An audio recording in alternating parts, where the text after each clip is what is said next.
Avec plaisir. Donc, je suis avant tout un ancien banquier puisque j'ai œuvré pendant 34 années dans la banque.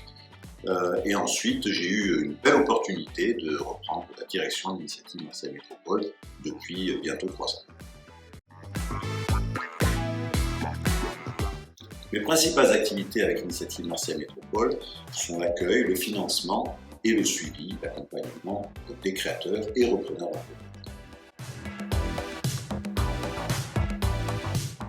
Écoutez, je serais tenté de vous répondre par cette belle expérience que nous avons vécue récemment avec Covid Résistance, ce fameux prêt que la région nous a demandé de distribuer.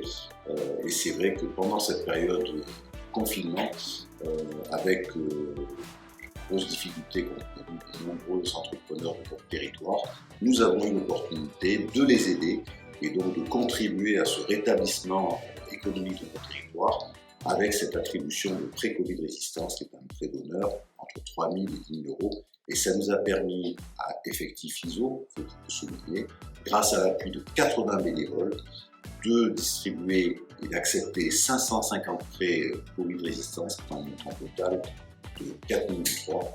Et ça, c'est vraiment une fierté que d'avoir vraiment réussi une telle expérience. Bien, écoutez, à mon sens, il faut être avant tout communicant, bienveillant naturellement. C'est vraiment une vertu très importante au sein de notre association et de notre réseau Initiative France. Et être également accompagnateur, que ce soit l'accompagnement des collaborateurs de l'équipe, mais aussi et surtout de nos créateurs.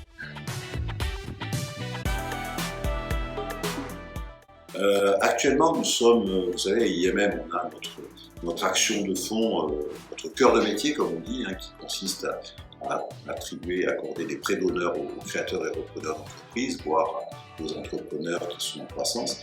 Mais de plus en plus, on est quand même à l'écoute des besoins de notre territoire et notamment, nous sommes de plus en plus sollicités par les différents partenaires collectivités de nous engager sur des actions relatives à l'inclusion, inclusion notamment des jeunes, accompagner les jeunes, notamment issus des quartiers des QPV, les quartiers défavorisés comme on les appelle, et également d'autres actions de plus en plus importantes à laquelle nous sommes sensibles, c'est tout ce qui concerne la transition écologique.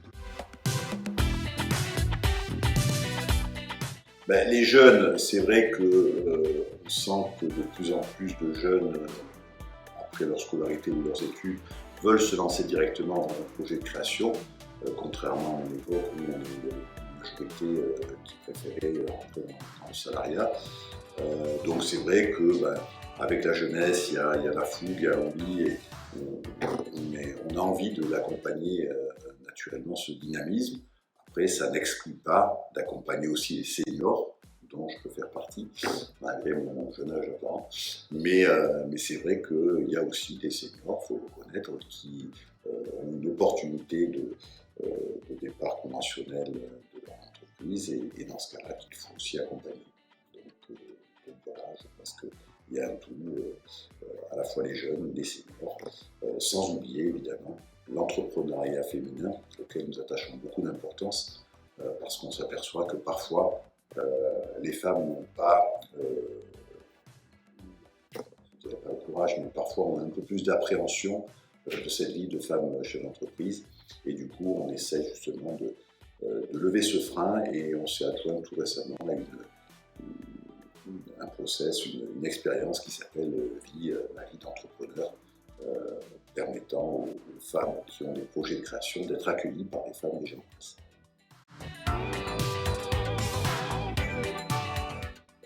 Écoutez, c'est vrai qu'il y a un risque réel à se lancer à son compte chef d'entreprise, surtout quand on a un statut de salarié. Mais je pense que, avant toute chose, avant de lancer son activité, il faut prendre le temps et réfléchir à son projet et poser tranquillement et posément les différentes étapes de sa création. Et puis en même temps, avant de se lancer vraiment, bien écouter son entourage, son cercle familial, mais aussi son cercle amical et voire plus, pour préparer au mieux la création de son entreprise. Et puis après, une fois que tous les ingrédients sont réunis, qu'on a contacté les différentes entités qui accompagnent les créateurs, notamment notre réseau Initiative, et Initiative Marseille Métropole sur Marseille, et bien à ce moment-là, il faudra quand même un zeste de courage et peut-être d'inconscience pour se lancer sans plus écouter les différentes critiques que l'on pourra suivre par la suite. L'atout principal que doit avoir un entrepreneur, c'est vraiment sa disponibilité totale. Il faut vraiment ne pas avoir à côté des contraintes familiales ou autres qui vont empêcher un entrepreneur de s'impliquer totalement dans son projet. Déjà que créer son activité, c'est pas évident, mais si en plus on commence à avoir une contrainte par-ci, une contrainte par-là, ça ne sera pas facile. Et c'est pour ça que parfois, on peut connaître des situations de femmes qui ont en même temps la charge de foyer. Et si, dans ce cas-là, le mari ne compense pas, c'est pas possible. Donc c'est en cela que parfois, la situation des femmes n'est pas égalitaire. Et c'est en cela que je suis d'autant plus admiratif de la réussite de femmes chefs d'entreprise parce qu'effectivement, on ne le réalise pas tout le temps, mais parfois elles ont un double travail. Le mot de la fin, eh bien, écoutez, faire ce que vous souhaitez, ce qui vous plaît dans la vie, et notamment dans la vie professionnelle, c'est vraiment précieux.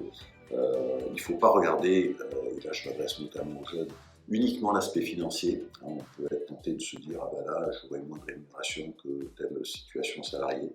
Parfois, et j'en sais quelque chose, quand on quitte une situation confortable vers une situation un peu moins confortable, mais qu'en même temps, le matin, tous les jours, quand on part au travail, on part avec la banane, comme on dit, avec vraiment l'envie de travailler, et bien, dans ce cas-là, ça change les choses et ça vous donne vraiment un dynamisme permanent. Et je pense que c'est ça le plus important. Faites vraiment ce qui vous plaît, même si c'est difficile au départ, mais vous ne serez pas déçus.